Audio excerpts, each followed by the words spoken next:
ഇവർ ചെയ്തിരിക്കുന്ന തോന്നിവാസങ്ങൾക്ക് എത്ര കേസുകളുണ്ട്? ഒരു വർഷമെടുത്തു. കേരള സ്റ്റേറ്റ് പോലീസ് ചീഫിനെ വരെ അപ്രോച്ച് ചെയ്താണ് കംപ്ലയിൻറ്റ് കൊടുത്ത് ഒരു FIR ഇവിടെ ലോഞ്ച് ചെയ്യുന്നത്. ഓവറണ്ട് പോവും, അവർ പ്രോഫിറ്റ് ഉണ്ടാക്കുന്നു.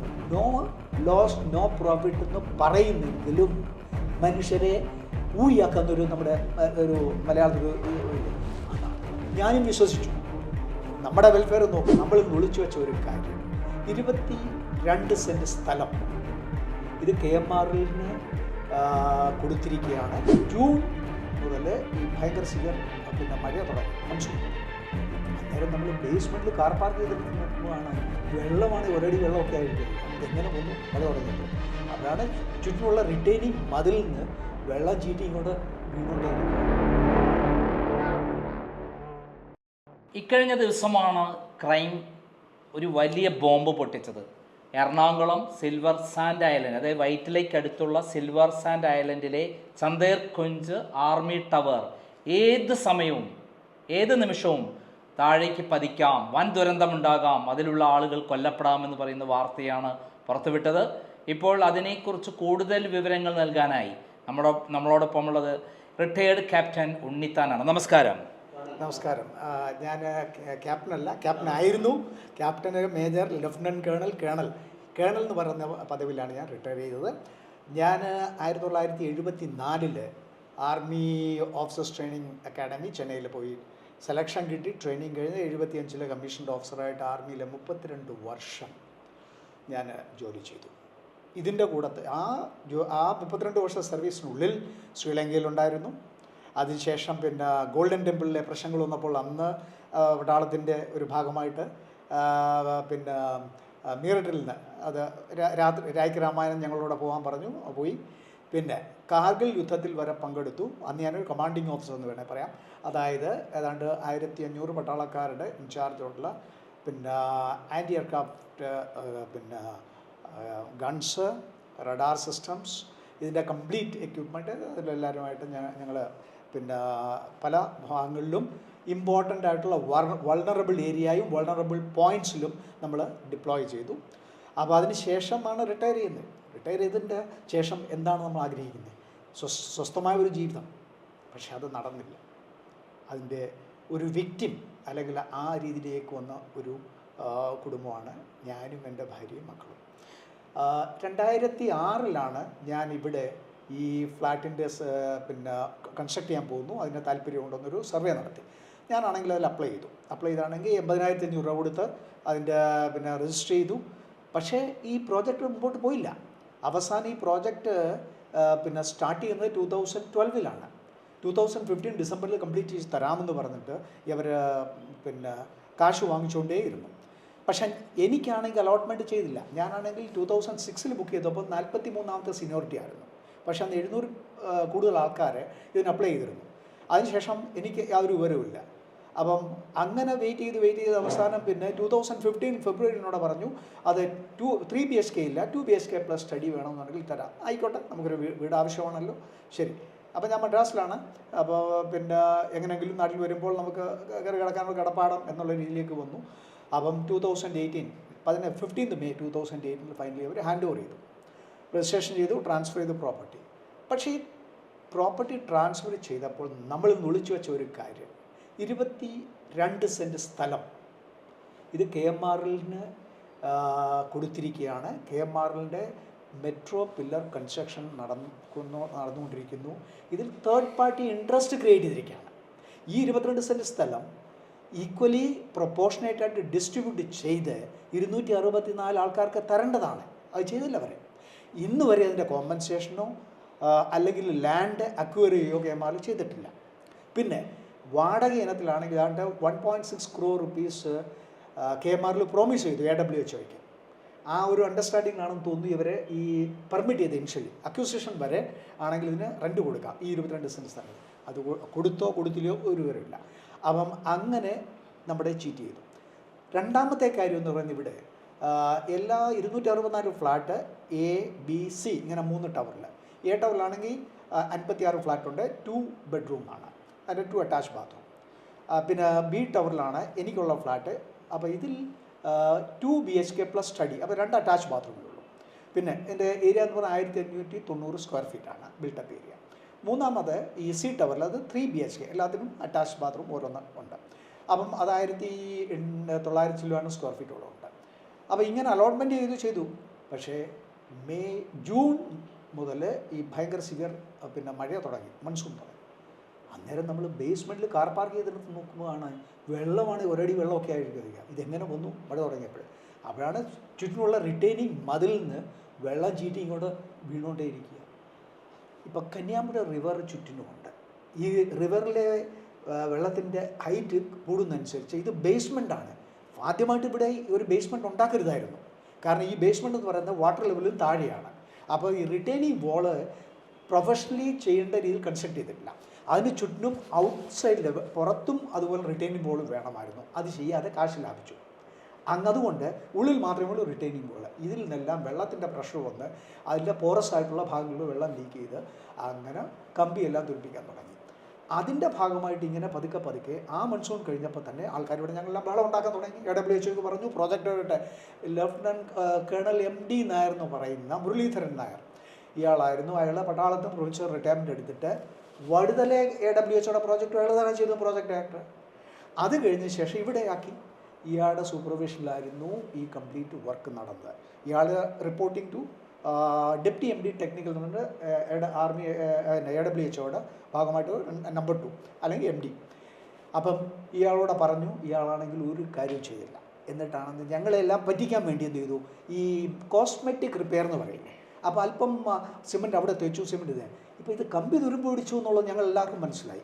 ഞങ്ങളാണെന്നുണ്ടെങ്കിൽ കോതമംഗലം എഞ്ചിനീയറിംഗ് കോളേജിൽ civil engineering department doctor Elson അദ്ദേഹത്തിനെ കൊണ്ടുവന്നു. അദ്ദേഹം ടീം IITയിലെ റിസർച്ച് ഫെലോ ഇവർ രണ്ടും കൂടെ വന്ന് ഇതെല്ലാം നോക്കിയതിന് ശേഷം അവർ റിപ്പോർട്ട് വന്നു. സെപ്റ്റംബർ 2020 ആ റിപ്പോർട്ട് ഡൽഹിയിൽ അയച്ചു, അസോസിയേഷൻ കൊടുത്തു. പക്ഷേ ഒരാക്ഷൻ എടുത്തില്ല. അന്ന് അദ്ദേഹം പറഞ്ഞു ഇത് സീരിയസ് വിഷയമായി മാറും, അതുകൊണ്ട് എത്രയും വേഗം ഇത് റൂട്ട് കോസ് അനലൈസ് ചെയ്തിട്ട് ഫർദർ പ്രോപ്പർ ടെസ്റ്റ് കംപ്ലീറ്റ് ചെയ്ത് അത് നോൺ ഡിസ്ട്രക്റ്റീവ് ടെസ്റ്റും അങ്ങനെ പല രീതിയിലുണ്ട്.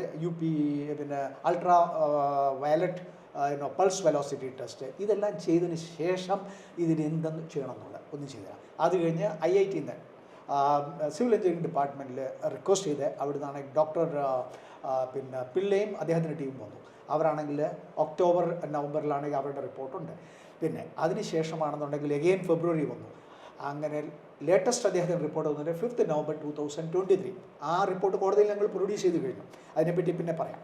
അപ്പം ഇതിന് മുമ്പായിട്ട് ഈ AWHO ഈ പ്രശ്നങ്ങൾ ഇങ്ങനെ ഗുരുതരമാവുന്നു, പക്ഷേ അവരാണെന്നുണ്ടെങ്കിൽ എന്തെങ്കിലും കാട്ടിക്കൂട്ടി ഒരു ചെയ്യാവുന്നുണ്ട്. ബ്യൂറോ വെരിറ്റാസിനെ എൻഗേജ് ചെയ്തു. ഇതൊരു പ്രൈവറ്റ് കമ്പനിയാണ്, പക്ഷേ they got branches abroad also.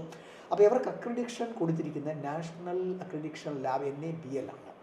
അപ്പോൾ ഇവരാണെന്നുണ്ടെങ്കിൽ ഇവരെ കൊണ്ടുവന്നിട്ട് പിന്നെ ടെസ്റ്റ് ചെയ്തു. ഈ ടെസ്റ്റെല്ലാം ചെയ്ത ശേഷം റിപ്പോർട്ടാണെങ്കിൽ കള്ള റിപ്പോർട്ട് ഉണ്ടാക്കിച്ചു, അല്ലെങ്കിൽ ഫ്രോഡായിട്ട് അല്ലെങ്കിൽ ഫ്രോഡിലൻ്റായിട്ട് റിപ്പോർട്ട് ഉണ്ടാക്കി. ഇവിടെ പ്രശ്നങ്ങളൊന്നുമില്ല, സീരിയസ് അല്ല, അത് സാരമില്ല, അത് റെക്ടിഫൈ ചെയ്യാവുന്നേ ഉള്ളൂ എന്നൊക്കെ പറഞ്ഞ് റിപ്പോർട്ട് കൊടുത്തു. അത് ടെസ്റ്റ് ചെയ്തപ്പോൾ ബേസ്മെൻറ്റും ഫസ്റ്റ് ഫ്ലോറും പിന്നാണ് ഈ വാട്ടർ ടാങ്ക് ഏരിയ 29ാമത്തെ ഫ്ലോറിൽ ഇത്രയും മാത്രമേ ചെയ്തുള്ളൂ. അപ്പോൾ ഇത് സംഭവിച്ചതെന്താണെന്ന് വെച്ചാൽ ഈ റിപ്പോർട്ട് IIT ചെന്നൈയിൽ അയച്ചു കൊടുത്തു. അതുപോലെ ഈ കോൺക്രീറ്റ് അടന്നു വീഴുന്നതിൻ്റെ കഷ്ണങ്ങളും അയച്ചു കൊടുത്തു. ലാബിലാണെങ്കിൽ അവർ ഫ്രീ ഓഫ് കോസ്റ്റ് പട്ടാളക്കാരോ റിട്ടയർ ചെയ്തതെന്നൊക്കെ ആ ഒരു അനുകമ്പ വെച്ച് അവർ കാശ് ചാർജ് ചെയ്യാതെ കംപ്ലീറ്റ് ടെസ്റ്റ് അനലൈസ് തന്നു. ഇതാണെങ്കിൽ സീരിയസ് വിഷയമാണ്. അതാണ് ഡൽഹിയിൽ AWHO കൊടുത്തു, ഒരാക്ഷനും ഇല്ല. അതിനുശേഷം പിന്നെ ഈ ബ്യൂറോ വെരിറ്റാസ് വന്ന് ടെസ്റ്റ് ചെയ്തു. അവരുടെ രണ്ടാമത് വീണ്ടും ഫ്രീ ഓഫ് കോസ്റ്റ് അവർ ടെസ്റ്റ് ചെയ്തു. എന്തുകൊണ്ട് NABLക്ക് കംപ്ലയിൻറ്റ് കൊടുത്തു, ഇവർ ചെയ്തിരുന്ന ഫ്രോഡ് റിപ്പോർട്ടാണെന്നുണ്ട്. അപ്പോൾ അത് പേടിച്ച് അവരുടെ എക്സ്പ്ലനേഷൻ ചോദിച്ചുകൊണ്ട് ഇവരാണെന്നുണ്ടെങ്കിൽ പിന്നെ വീണ്ടും ഫ്രീ ഓഫ് കോസ്റ്റ് ടെസ്റ്റ് ചെയ്തു. ആ റിപ്പോർട്ടും ഇൻകംപ്ലീറ്റ് ആയിരുന്നു. അത് കഴിഞ്ഞ് മൂന്നാമത് AWHO ബ്യൂറോ വെരിറ്റാസിനെ കൊണ്ട് ടെസ്റ്റ് ചെയ്യിച്ചു. 14,000 പേജുണ്ട് റിപ്പോർട്ട്. ആരും വായിക്കുന്നത് എന്തൊക്കെയാണ്, കഥകൾ ഒരുപാട് എഴുതിയിട്ടുണ്ട്. പക്ഷേ അതിലാണെങ്കിൽ അവസാനം അവർ പറഞ്ഞു ഇത് റിപ്പയർ ചെയ്യാൻ പറ്റിയേക്കും, അതിനെപ്പറ്റി കൂടുതൽ സ്റ്റഡീസ് ആവശ്യമുണ്ട് എന്നൊക്കെ പറഞ്ഞു. ഇതിനിടയ്ക്ക് ട്രിവാൻഡ്രം എഞ്ചിനീയറിംഗ് കോളേജിൽ നിന്ന് പ്രൊഫസർ കിരണിൻ്റെ നേതൃത്വത്തിലുള്ള സിവിൽ എഞ്ചിനീയറിംഗ് അവർ ഒന്നെല്ലാം ഇൻസ്പെക്ട് ചെയ്തു. അവരുടെ റിപ്പോർട്ടുകളുണ്ട്. പിന്നെ അത് കഴിഞ്ഞാണെങ്കിൽ NIT കാലിക്കറ്റിൽ നിന്ന് സീനിയർ പ്രൊഫസേഴ്സിൻ്റെ NIT റോർക്കല്ല റൈറ്റ്, ഇവരെല്ലാവരുടെയും റിപ്പോർട്ടുകളും കാര്യങ്ങളും എല്ലാം ഉണ്ട്. ഇതെല്ലാം AWHOയ്ക്ക് അറിയാം. AWHO അതിൽ സീരിയസ് ആയിട്ട് ചെയ്യേണ്ട കാര്യങ്ങളൊന്നും ചെയ്തില്ല. ഡ്രാഗ് ചെയ്ത് പിന്നെ ഈ പ്രോജക്റ്റ് ഡയറക്ടർ മുരളീധരൻ നായർക്കെതിരായിട്ട് സീരിയസ് അലിഗേഷൻസ് വന്നുകൊണ്ട് എന്ത് പറ്റി, ഇയാളുടെ പിന്നെ ഇയാൾ കോൺട്രാക്ട് എംപ്ലോയ്മെൻ്റ് ആണ്. ഓരോ 2 വർഷം കഴിഞ്ഞ് ഇങ്ങനെ നീട്ടി കൊടുത്തുകൊണ്ട് വരുന്നു. അപ്പം വടുതല പ്രോജക്റ്റിൻ്റെ ഇതിനിടയ്ക്ക് ഞാനത് പറഞ്ഞോട്ടെ, വടുതല പ്രോജക്റ്റ് 2013 പിന്നെ AK ആൻ്റണി ഡിഫൻസ് മിനിസ്റ്റർ ഒരു പിന്നെ എൻക്വയറി ഓർഡർ ചെയ്തു ഇയാൾക്കെതിരായിട്ട്. അവിടെ ഇതുപോലെ തന്നെ 77 ഫ്ലാറ്റ് AWHO ആർമി പേഴ്സണലിന് വേണ്ടി റിട്ടയർ സർവിങ് ആൾക്കാർ പിന്നെ ചെയ്തത് അതിലുള്ള ഇന്ന് വരെ എന്തായി എന്നുള്ളതില്ല. ഇങ്ങനെയുള്ള തോന്നിവാസങ്ങളും അഴിമതികളും ചെയ്തവരൊക്കെ ആണെങ്കിൽ പ്രൊട്ടക്റ്റഡ് ആണ്. എന്നിട്ട് അയാളെ പിടിച്ച് വീണ്ടും ഇവിടെ കൊണ്ടുവന്നു. അതിനുശേഷം പിന്നെ ഇയാളെ എടുത്ത് കളഞ്ഞു. മാർച്ച് 31, 2022 ഇയാളെ പിന്നെ അൺസെറിമോണിയസ്ലി റിമൂവ്ഡ്, അയാളെ എടുത്തു മാറ്റി.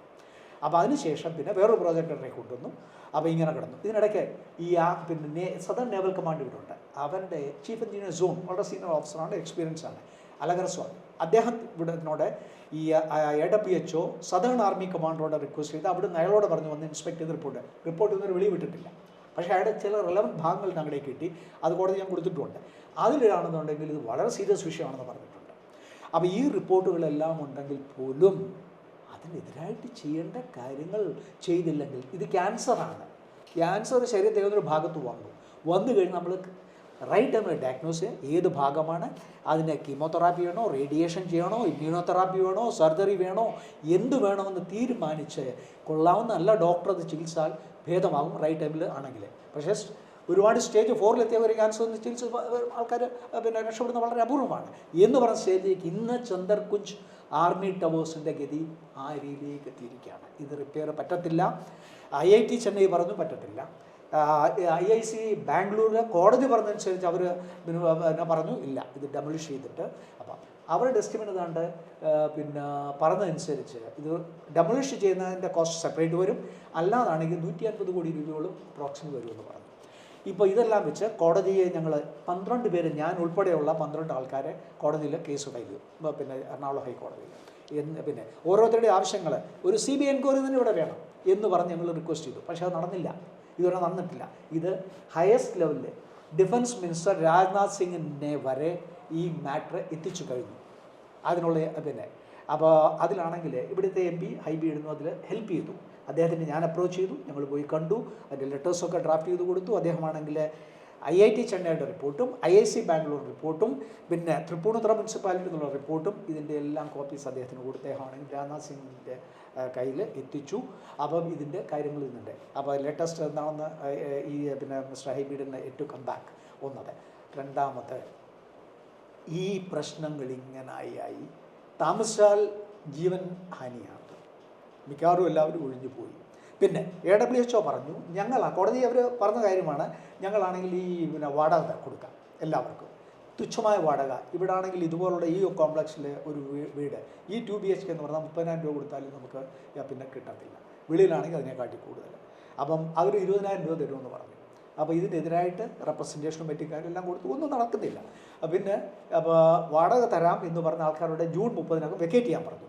അങ്ങനെ ഞങ്ങളെല്ലാവരും വെക്കേറ്റ് ചെയ്തു, മെജോറിറ്റി. ഇപ്പോൾ പിന്നെ കുറച്ച് ആൾക്കാരെ ചെയ്യുന്നെങ്കിൽ അവർക്ക് EMI കൊടുക്കണം, ബാങ്ക് ലോൺ എടുത്തിട്ടുണ്ട്. അപ്പോൾ പിന്നെ ഈ അതിൻ്റെ കൊടുക്കണം, പെൻഷൻ എന്നാണെങ്കിൽ അത് പോകണം, പിന്നെ ജീവിക്കണം, മരുന്ന് വേണം, ഒരുപാട് പ്രശ്നങ്ങൾ ഉള്ളതുകൊണ്ട് എന്താ ആൾക്കാർ പലരുമാണെന്നുണ്ടെങ്കിൽ ഇവിടെ തന്നെ താമസിക്കുകയാണ്. ഇടിച്ചു വേണ്ടി ചാകാം, അല്ലാതാണ് അതായിരിക്കും ഗതി എന്നുള്ള രീതിയിലേക്ക് വന്നിരിക്കുകയാണ്. പിന്നെ ഈ AWHO എന്ന് പറഞ്ഞ പിന്നെ അവർ 78 ഇത് ഒരു സൊസൈറ്റിയായിട്ട് ആർമിയുടെ കീഴിൽ രജിസ്റ്റർ ചെയ്യുന്നത്. ഈ സൊസൈറ്റി ഡൽഹിയിൽ രജിസ്റ്റർ ചെയ്തതാണ് 1978. ഇപ്പോൾ 46 വർഷമാകുന്നു. ഇതിൻ്റെ മാനേജ്മെൻറ്റ് എന്ന് പറയുന്നത് അവർക്ക് റെഗുലേഷൻസ് ഉണ്ട്. ആ റെഗുലേഷൻസിൻ്റെ കോപ്പി ഞാൻ മാനേജ് ചെയ്തു, എൻ്റെ കയ്യിൽ കിട്ടി. അത് വായിച്ച് നോക്കുമ്പോൾ എൻ്റെ കണ്ണ് തള്ളിപ്പോയി. അതായത് ആർമി ചീഫാണ് അതിൻ്റെ പ്രസിഡൻറ്റ്, ബോർഡ് ഓഫ് ഗവർണറിൽ ആരൊക്കെയുണ്ട്?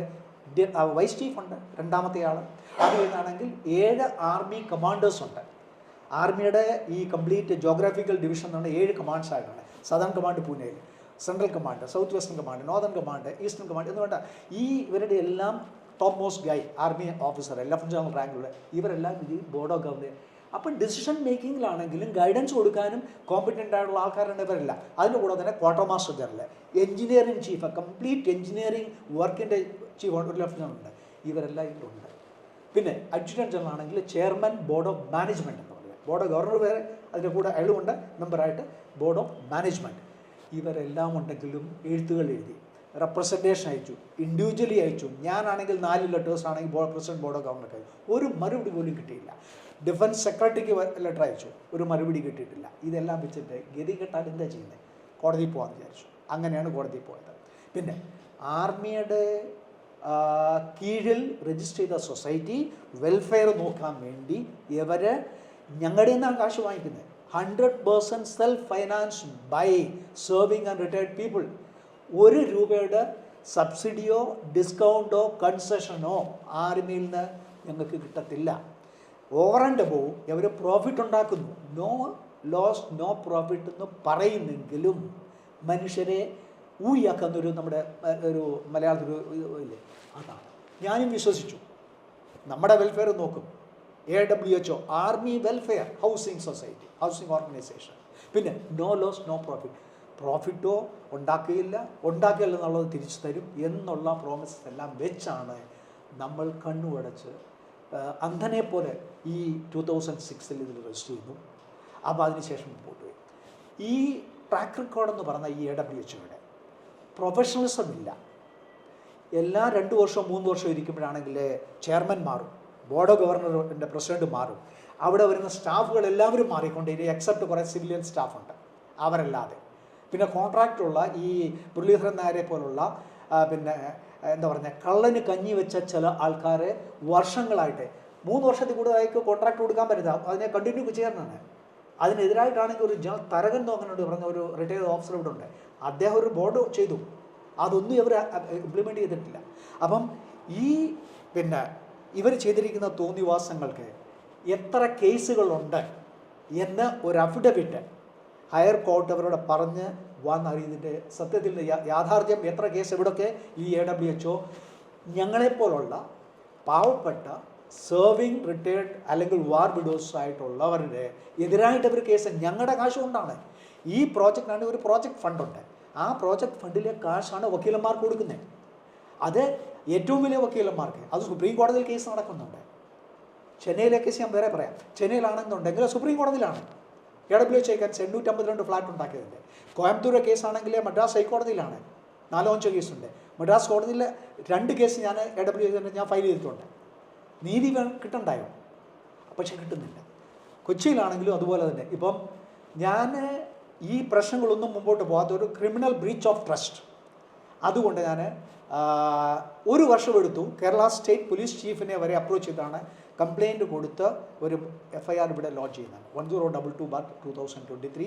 അതിൻ്റെ ഡേറ്റ് 6 ജൂൺ 2023. പക്ഷേ അതിലൊരു പ്രോഗ്രസ്സും ഉണ്ടായിട്ടില്ല ഇൻവെസ്റ്റിഗേഷൻ. അതിനുശേഷം അത് സ്ക്വാഷ് ചെയ്യാൻ വേണ്ടി ഇപ്പോഴേ ഇവർ എറണാകുളം ഹൈക്കോടതിയിലെ FIR തന്നെ സ്ക്വാഷ് ചെയ്യണം എന്ന് പറഞ്ഞത്.